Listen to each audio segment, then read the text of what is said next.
Children చూడండి, 72 మరియు 180ల గరిష్ట సామాన్య గుణకం 36 అయితే వాటి కనిష్ట సామాన్య గుణకం ఎంత? ఇటువంటి లెక్కలు చేసేటప్పుడు మీదన ఒక ఫార్ములా ఉంది. ఆ ఫార్ములా మనకే తెలియాలి. మొదటి సంఖ్య ఇంటూ రెండవ సంఖ్య ఈక్వల్ టు కసాగు ఇంటూ గసాబా. ఇక్కడ చూడండి, మొదటి సంఖ్య 72 ఇచ్చాడు, రెండవ సంఖ్య 180 ఇచ్చాడు. వాటి గరిష్ట సామాన్య గుణకం అంటే గసాబా 36 ఇచ్చాడు.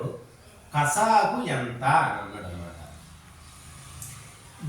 ఈ విలువలను ఈ సూత్రంలో మనం వేసుకోవాలి.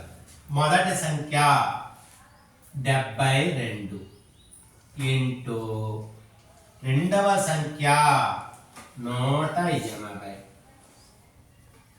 ఈక్వల్ టు కసాగు మనకు తెలియదు కాబట్టి దాన్ని ఎక్స్ అనుకుంటాను ఇంటూ గసాబా 36.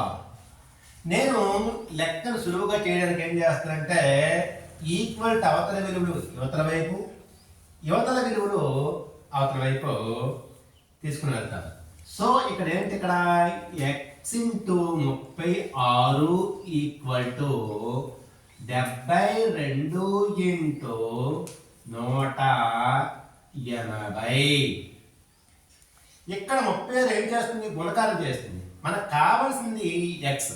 సో ఇక్కడ 36 గుణకారం చేస్తుంది కనుక ఈక్వల్ టు అవతల వైపు తీసుకుని పోతే భాగారం చేస్తుంది. ఇక్కడ ఎక్స్ అనేది మిగులుతుంది. 72 into 180 by 36. 36 ఒకట్లు 36, 36 రెళ్ళు 72, 180 రెళ్ళు 360. X equal to 360. X అంటే ఏంటి ఇక్కడ? కసాగు. సో కసాగు ఎంత అవుతుందమ్మా? వాటి యొక్క కసాగు 360. ఓకేనా? అర్థమైందా?